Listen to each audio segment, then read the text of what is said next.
This is Jeff Stagg, and I am standing on the docks at the St. Francis Yacht Club, and the Farr 40 class is using the St. Francis Big Boat Series as the wrap-up to their 2014 season, and we couldn't pick, you know, a better location to be at.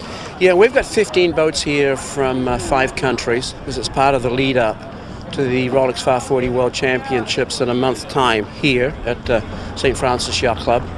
But, you know, the racing is as tight as ever. And we will expect 22 boats for the Worlds, and it's just great to be here. And we sail all the season here in California, 2014. We are the only boat from Italy. All the team is Italian, and we sail Farr 40 class since 2009. And this is our first time into the international regatta scene this year. We felt it was a natural step up from what we've been doing in Australia on the Australian circuit. We won the Worlds last year in Newport. The team was quite similar, you know, just one guy is not with us now. For me, it's the first time that I sail in San Francisco. It's wonderful. I knew that it was wonderful, but it's the first time, and it's important as training for the next Worlds. Yesterday, to say the truth, we lost a couple of positions and we could avoid it. We are actually second. The first one is really strong, it is plenty, it's got a fantastic crew, fantastic results. But we think we are in condition to compete with them. I love this regatta because of the location, the level of competition. It was very exciting in heavy air to get around the course in the bay. It was just one of the best racing days we've had. So why sell Farr 40s? Well, because they're strict one design, because the racing is so close, and because the teams you're competing against are at the top of the game. If you can do well in this class, you know you can sail pretty okay. So far it's going very well. We had a 2 and a 1 yesterday, so we'll just have to keep at it. The competition is very tough, and you can have a bad start, which we've had, and then try to come back, but you know, we'll just keep our heads down and do the best job we can. The goal is always the same. The goal is always the same. We are trying to win it. We never won the American circuit. It's 3 years that we arrive for reason or another reason we arrive second to the circuit. You know, we will do our best. I'm not sure that there's an edge. I think that we all sail around the world a lot these days, and everybody is pretty competitive. It used to be that Australians were good in fresh breeze. We'll have to wait and see if that's the case here. Yeah, there's a lot of things that make this place special. For me, I've won it 3 times. I love coming here. It's just an iconic event. You know, we always run our own events. The Farr 40s have standalone events, and while they're great events, it's just nice every now and again to come in to get back to what yachting should be, and I think that's what Rolex does with the Big Boat Series. It brings everybody together from a broad spectrum of classes and boats. Get here and just have a great event of sailing.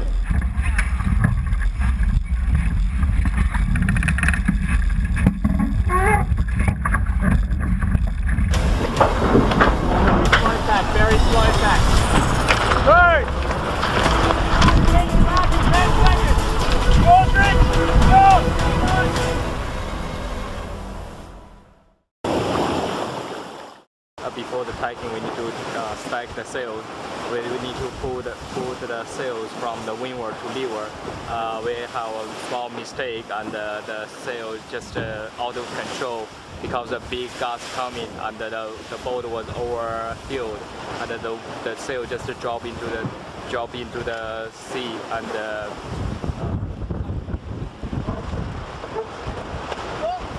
so and then we were leading a lot, but after we spent some time to pick up the sail, we are not leading that much anymore.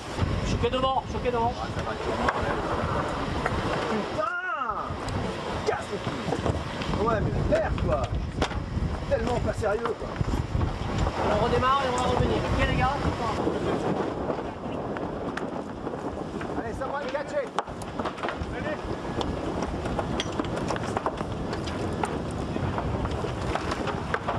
Come on! Hold me!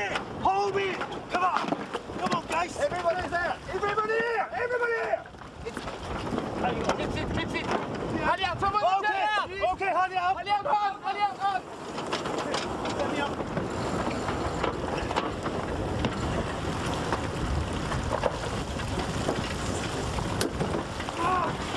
Oh, chier! Vraiment pas possible. J'ai jamais vu ça. Bien sérieux. Tu vois? Ouais, ok. J'ai jamais vu ça. Faire une voile avec 5 nœuds. Yeah, we did a very good start, but it was so stupid we lost maybe 300 meters.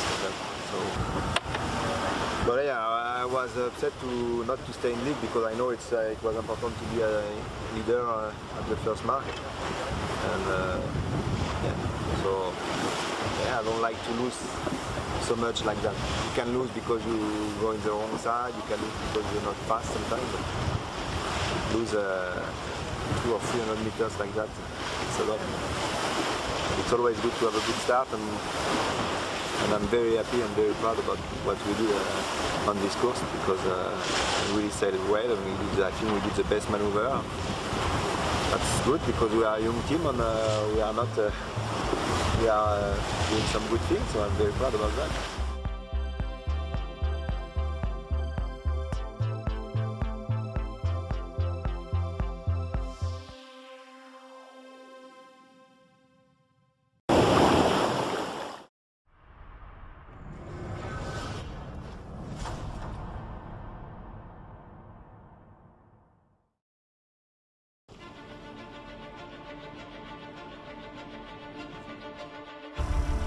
Istanbul, Turkey, Act 6 of the 2014 Extreme Sailing Series.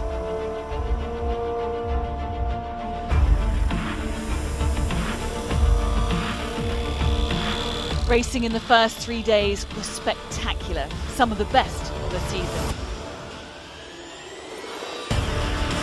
Fast and furious in perfect conditions, and in the rankings, the underdogs had begun to bite back.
As the sun rose on the final day, the Wave Muscat were in the lead, but only 2 points behind, with the Kiwis snapping at their heels.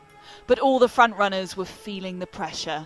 Was this the day that the old order would be toppled? If we could have said at the beginning of the week that would be 2 points out of the lead going into the last day, we definitely would have taken that. So happy with the way it's going, but you always like to do that a little bit better. There's 12 good teams out there, and certainly there's some guys up there who have been, consistently at the top, but I think they're all beatable. But we've got to go out and have a good day today. It was nail-biting racing on the final day. Alinghi returned to form in what was probably the best recovery of the season. The trailing pack no longer had a look in, as Alinghi, Emirates Team New Zealand and the Wave Muscat battled it out to the bitter end. Very good news for Alinghi. They had a lovely start. Further up the line, what is going on with Emirates Team New Zealand? They're off like a rocket. Where are the Wave Muscat? Morgan Larsen had a plan, and he and his Swiss crew executed it with absolute precision. Morgan Larsen right now wants to let Emirates Team New Zealand win this race. So he is helping Emirates Team New Zealand. And now Morgan Larsen is going to step up and slam in the face of the wave. He's sailing it back down the fleet.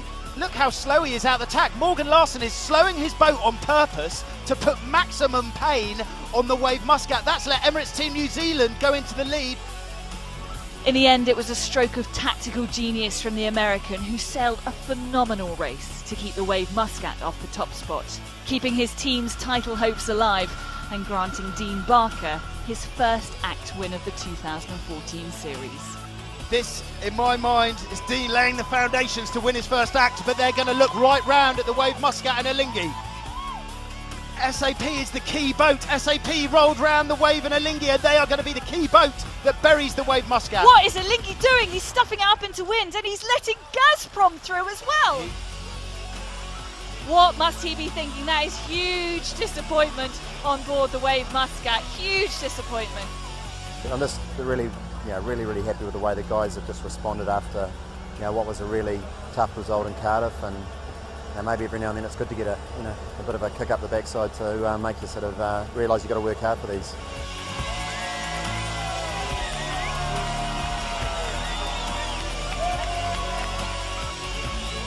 So with the penultimate act in Nice just 2 weeks away, Alinghi cling onto the overall lead with 55 points. But now, just 1 point separates them from the Wave Muscat. Old rivalries are burning stronger than ever.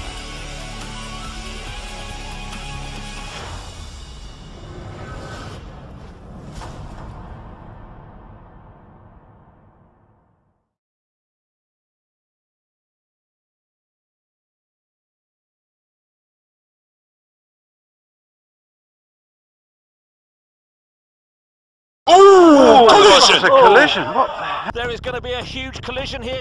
It's a fickle and fragile thing. Collision! It's a collision. What the hell on earth happened there? That's a terrible mistake for Audi A1 here. Bribon, no. They just smacked into Bribon's stern. They were bearing away behind Bribon, and for some reason they really mistimed their turn there. That's a big crash. Big crash. Look at that. Massive crash. Well, Bribon is gone. Whoa. Big hole in the side of the boat. That's a seriously big split.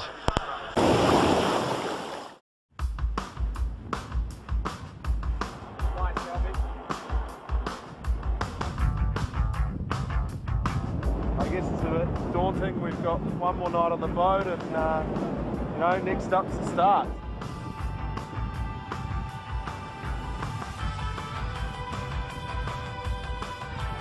I'm very excited. Trained hard in the last months. We want to start, and we are ready. It's all happening soon. It's crazy. I'm just itching to get going. We've trained well, got a really nice group, enjoying my time sailing. It's like you've done your revision, you want to sit your exams and see how you go. I've put about 8 years of my life into trying to win the Volvo race, and I think this time round we've got all the ingredients and we certainly haven't got any excuses.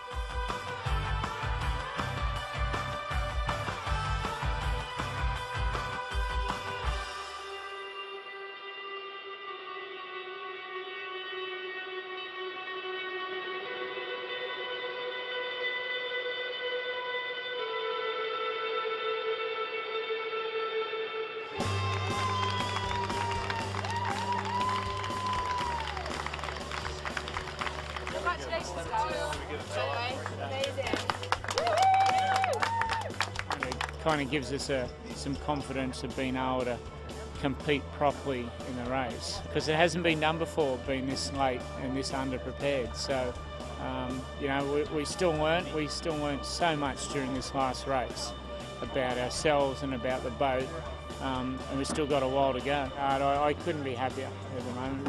Really good effort.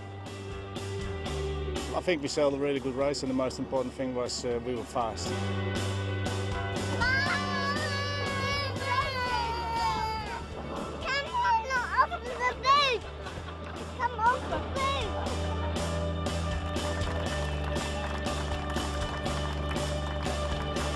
Get some sleep, you know. 2-day race like that, you don't get a lot, you know, because you can just kind of sprint through it. So take a break, a lot of boat work when it gets hauled, and we're going to get a little R&R and then come back here ready to go. We learned a lot, as I'm sure everybody else did.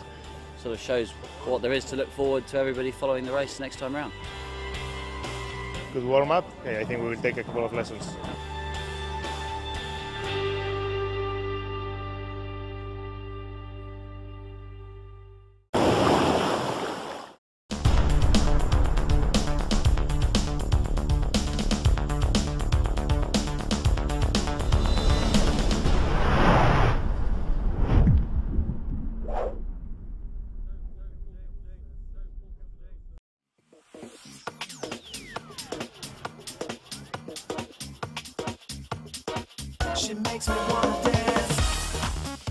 Today was the fourth and final day for the Marseille One Design Regatta, with two teams fighting hard for the title. Team GDF Suez from France and Armin Strom from Switzerland were close in points, and with the races today offering double points, anything was possible. It's important day because it's a double point races for today, and we are just 4 points behind Flavio, and if we win 2 races, we can win the regatta. Today it's not very windy, and if we can do 2 races, it's good, but more I think it's difficult. Conditions started relatively light this morning, so the crews had some time to prepare their boats more thoroughly and get ready for this crucial final day. Fortunately, the wind picked up around noon, and without any delay, the races started with Armin Strom leaving no options to Team GDF Suez. They were perfectly positioned at the starting line, gaining maximum speed and pushing their boat to the limit.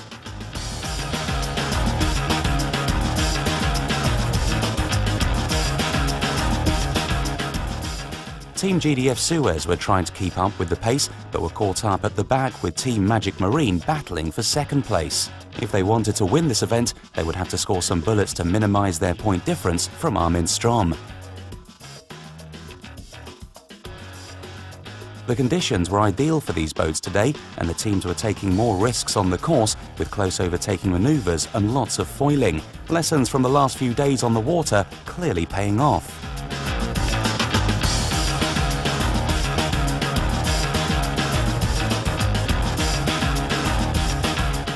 After securing wins in the first 2 races, Armin Strom seemed more relaxed in their next race. Although they found themselves in a tight spot, they managed to reclaim the lead on the course, only to lose it again to Team GDF Suez, who won the bullet, a sweet success, but it could not secure them an overall victory. Yeah, it was really fun event. Last time in Austria, everything was new to us, and the cup teams had more experience in the flying boats, but now we had some more training days in, and it's feeling much better. It's yeah, safety is back, and it will be a lot of fun next year for all the teams which race these boats in the GC circuit. The event concluded with a jovial closing ceremony, with the teams excited about the future prospects of these new boats and eager to get involved with the circuit plan for next year. Until then, thanks for watching.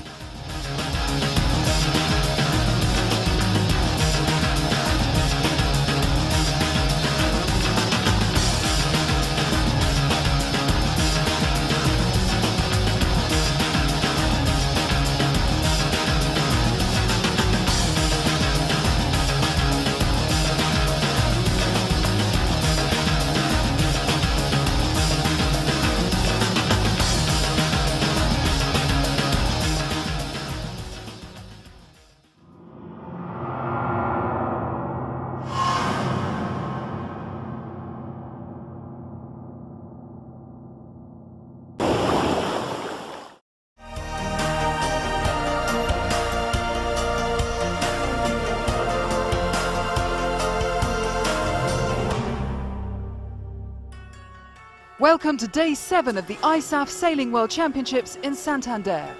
And we've reached the medal races in the lasers and laser radials. The top 10 go head-to-head for gold, and it's Marit Bouwmeister of the Netherlands and Australia's Tom Burton who are in pole positions in the two fleets.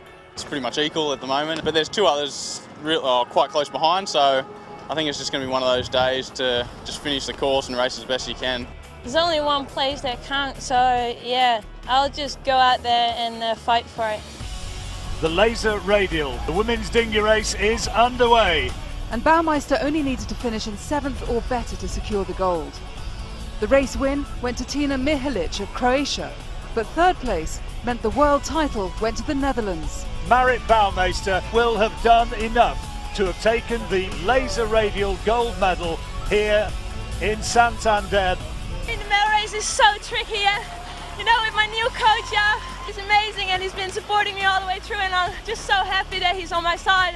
I love this conditions, but the place is crazy, but I'm so unbelievably happy. The men's race was a very different story, as Tom Burton and British rival Nick Thompson got stuck at the back of the pack, allowing Nicholas Heine to claim the race win and another gold medal for the Netherlands. I can't believe it. What a second beat, and then I just looked back and I saw it so close to on top of the guys. It's like, this is just an unbelievable feeling, and I'm just here for the rest of the week to support my teammates and make pancakes for them every morning, and yeah, the party's not over yet. As the lasers went double Dutch, the RSX windsurfers were finalising their medal race fleets. And in the men's, it's looking like an all-out dust-up between Poland and France. So today is the final day of the final series, just before the medal race tomorrow. So today it looks like windy again, like yesterday, so should be fun. This is really important day to stay on the podium, stay on the medal, and make some advantage with the points on the other guys. And I hope to start tomorrow in medal race on good position to attack the 1st place. Out on the water, the windsurfers were flying in winds gusting 30 knots, and Piotr Miska maintained his 2nd place position. But out front was Julien Bontemps, who scored his 3rd win of the regatta on his way to a 15-point overall lead. In the women's fleet, the Polish challenge faded in the testing conditions, as 2nd place Sofia Naketi-Klapaka dropped down the fleet. But France's Charline Picon put in another strong performance to add to a flawless regatta so far. If I win the World Championship, it will be very nice because I could have a consistent year, won all events, European, test event, World, and it's a beautiful season. So Charline Picon is hot favourite in tomorrow's medal race, while Marina Alabau will have massive support from the Spanish crowd in a likely battle with Israel's Mayan Davidovich for silver. In the men's medal race, Julien Bontemps will take some stopping, but the Poles will be looking for any chink in his armour.